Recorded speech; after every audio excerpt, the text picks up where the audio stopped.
അതിരാവിലെ എണീക്കാൻ മടിയുള്ള കൂട്ടത്തിലാണെങ്കിലും എണീറ്റ് കഴിഞ്ഞ് ഫ്രഷായി കഴിഞ്ഞാൽ ഞാൻ ഡബിൾ ഓക്കെയാണേ.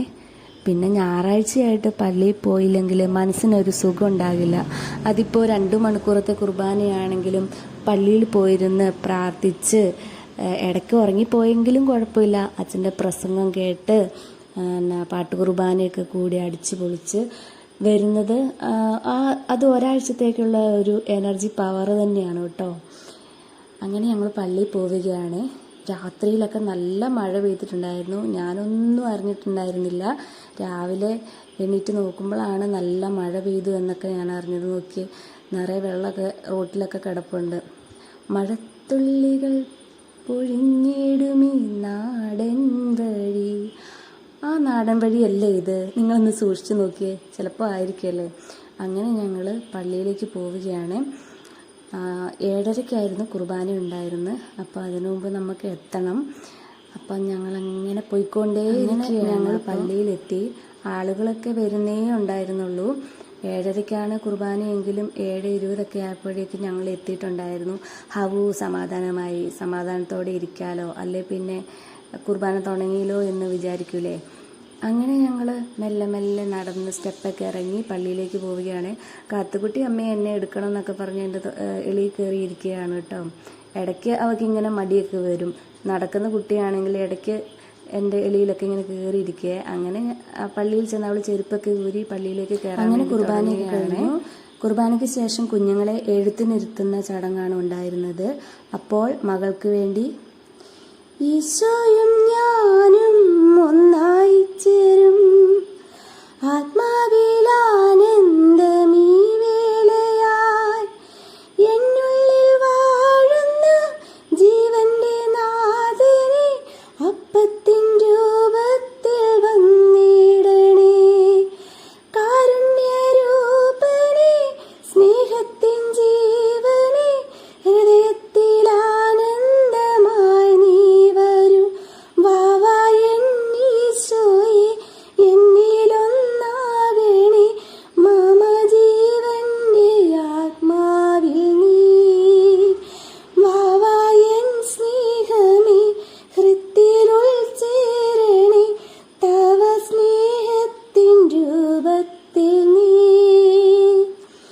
ഈശോയും ഞാനും ഒന്നായി ചേരും. അപ്പോൾ എങ്ങനെയാ, എൻ്റെ പാട്ട് ഇഷ്ടമായോ? അഭിപ്രായം പറയാൻ മറക്കരുതേ. ഈ പാട്ട് ഞാൻ എന്താ പറയുക, ഒരു സ്റ്റാറ്റസ് കണ്ടതാണ്. അപ്പോൾ ഇതിൻ്റെ ചെറിയ ഷോർട്ടായിട്ട് ഞാൻ വാട്സപ്പ് ഇട്ടിട്ടുണ്ടായിരുന്നു. അപ്പോൾ ഈ സോങ് തന്നെയാണ് ഞാൻ ഇട്ടത്. അപ്പോൾ എനിക്ക് തോന്നി ഒന്ന് പാടി നോക്കണമെന്ന്. അങ്ങനെ ഞാൻ പാട്ട് എഴുതി പഠിച്ചതാണ്. കുറവുകളുണ്ടാകും, എന്നാലും നിങ്ങൾക്ക് ഇഷ്ടമായോ ഇല്ലയോ എന്നൊന്ന് പറയണേ. പിന്നെ ഞങ്ങൾ നേരെ പോയത് മാതാവിൻ്റെ അടുത്തേക്കാണ്. കുർബാന കഴിഞ്ഞ് ഞങ്ങൾ പിന്നെ മാതാവിൻ്റെ അടുത്ത് പോയി പ്രാർത്ഥിച്ചിട്ടേ തിരിച്ചു വരുള്ളൂ കേട്ടോ. അങ്ങനെ ഒരാഴ്ചത്തേക്കുള്ള എനർജി എല്ലാം ഞങ്ങൾ പ്രാർത്ഥനയിലൂടെ സ്വീകരിച്ചിട്ടുണ്ട്. ദൈവമേ കാത്തുകൊള്ളണേ. അങ്ങനെ പിന്നെ ഞങ്ങൾ നേരെ പോയത് ഹോട്ടൽ പ്ലാസയിലേക്കാണ്. ഇനി ഫുഡ് കഴിച്ചിട്ട് വേണം വീട്ടിലേക്ക് പോകാൻ. എങ്ങനെയുണ്ട് എൻ്റെ ബുദ്ധി? വീട്ടിൽ ചെന്ന് പിന്നെ പ്രത്യേകിച്ചൊന്നും പണിയുണ്ടല്ലോ, കൊള്ളാമല്ലേ? അങ്ങനെ ഇടയ്ക്കൊക്കെ ഞാൻ ഇങ്ങനത്തെ എളുപ്പപ്പണി പോലെ ഇങ്ങനെ എളുപ്പപ്പണി ചെയ്യുന്ന ആൾക്കാരുണ്ടോ ഒന്ന് കമൻസിലൂടെ അറിയിക്കണേ. പ്രത്യേകിച്ച് അമ്മമാർ. വീട്ടിലെത്തിക്കഴിഞ്ഞാൽ പിന്നെ പണിയോട് പണിയല്ലേ. അങ്ങനെ ഞങ്ങൾ പിന്നെ ചക്കയൊക്കെ ഇട്ടു. അപ്പുറത്തെ വീട്ടിലെ അമ്മച്ചിയും ഞാനും കൂടെ ചക്കയൊക്കെ ഇട്ട് എല്ലാം റെഡിയാക്കി ഇപ്പോൾ അരിഞ്ഞുകൊണ്ടിരിക്കുകയാണ്. ഇനി ഇത് വേവിക്കണം, അതൊരു വലിയൊരു ടാസ്ക്കാണ്. അതിനിടയ്ക്ക് ഞങ്ങൾ കുറേ പച്ചച്ചക്കയൊക്കെ തിന്നുന്നുണ്ട്. എനിക്കും കാത്തുകുട്ടിക്കും വളരെ ഇഷ്ടമാണ് ഇങ്ങനെ പച്ചച്ചക്ക തിന്നുകൊണ്ടിരിക്കാൻ. കുറച്ചൊക്കെ തിന്നു കഴിയുമ്പോൾ ഞാൻ അവളോട് പറയും മതി, വയറുവേദന എടുക്കും എന്നൊക്കെ പറയും. എന്നാലും കേൾക്കൂല, ഇടയ്ക്ക് തിന്നും. ഞാനും അതിനിടയ്ക്ക് നന്നായിട്ട് കഴിക്കും കേട്ടോ. എനിക്കും ഭയങ്കര ഇഷ്ടമാണ്. ഇനി വേവിച്ചിട്ട് വേണം കാത്തുകുട്ടിക്ക് ഒന്നുകൂടെ കൊടുക്കാൻ വേണ്ടിയിട്ട്. അവൾ കഴിക്കുകയോ ഇല്ലയോ എന്നൊന്നും അറിഞ്ഞുകൂടാ. ചക്ക ഞാൻ ഈ രീതിയിലൊക്കെ അരിഞ്ഞു വെച്ചിട്ടുണ്ട്. ഓരോ ആൾക്കാരും ഓരോ രീതിയിലായിരിക്കുമല്ലേ ചക്കയൊക്കെ പ്രിപ്പയർ ചെയ്യുന്നത്. അപ്പം ഞാൻ എങ്ങനെയാണ് ഉണ്ടാക്കുന്നതെന്ന് നിങ്ങളെ ഒന്ന് കാണിച്ചു തരാം കേട്ടോ. ഞാൻ ചക്ക ആവിയിലാണ് വേവിക്കുന്നത്. അത് ഇഡ്ഡലിത്തട്ടിൽ വാഴയിലൊക്കെ വെച്ചിട്ടാണ് കേട്ടോ ഞാൻ വേവിക്കുന്നത്. എനിക്കത് വളരെ ഇഷ്ടമാണ്. പിന്നെ എന്താ പറയുക, തേങ്ങ അരപ്പൊക്കെ തേങ്ങയിൽ ജീരകവും ചെറുള്ളിയും വെളുത്തുള്ളിയും ഇത് കാന്താരിമുളകൊക്കെ ഇട്ട് അരപ്പാക്കിയിട്ട് പിന്നെ ഇതിങ്ങനെ ലെയറായിട്ട് അരപ്പും ചക്കയെല്ലാം കൂടി ഇട്ട് വാഴയിലിട്ട് മൂടിയിട്ട് ഞാൻ വേവിക്കാൻ വേണ്ടി വെച്ചിട്ടുണ്ട്. എങ്ങനെ വേവിക്കുന്നത് എനിക്ക് വളരെ ടേസ്റ്റായിട്ടാണ് കേട്ടോ തോന്നിയിട്ടുള്ളത്. ഓരോരുത്തരും ഓരോ രീതിയായിരിക്കും. ഇപ്പം കണ്ണൂർ ജില്ലയിൽ തന്നെ പല ആൾക്കാരും പല രീതിയിൽ തന്നെയാണ് വെക്കുന്നത്. വേറെ ജില്ലയിൽ പോകുമ്പോൾ വേറെ രീതിയിലായിരിക്കും. ചിലപ്പം എന്താ പറയുക, തേങ്ങ ഇടാതെ അല്ലാതെ വറവിടുക എന്നൊക്കെ പറഞ്ഞ പോലെ സെപ്പറേറ്റ് ഓരോരുത്തരും ഓരോ രീതിയാണ്. അപ്പം നിങ്ങൾ എങ്ങനെയാണ് ചക്ക വേവിക്കുന്നത് എന്ന് അറിയിക്കണേ. അങ്ങനെ ഇന്നത്തെ വിശേഷങ്ങൾ കഴിഞ്ഞു. അപ്പോൾ നിങ്ങൾക്ക് ഇഷ്ടമായെങ്കിൽ ലൈക്ക് ചെയ്യാനും ഷെയർ ചെയ്യാനും കമൻറ്റ് ചെയ്യാനും മറക്കരുത്. അപ്പോൾ നിങ്ങളുടെ സപ്പോർട്ടാണ് എനിക്കെല്ലാം.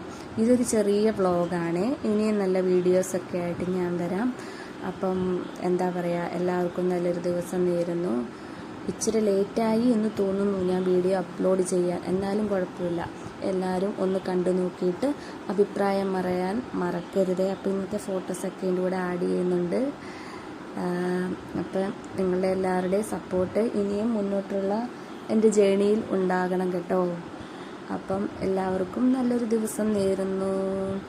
അപ്പം ഹരിശ്രീ എഴുതിച്ച എൻ്റെ കാത്തുകുട്ടിക്ക് എൻ്റെ വക എല്ലാവിധ ആശംസകളും നേരുന്നു.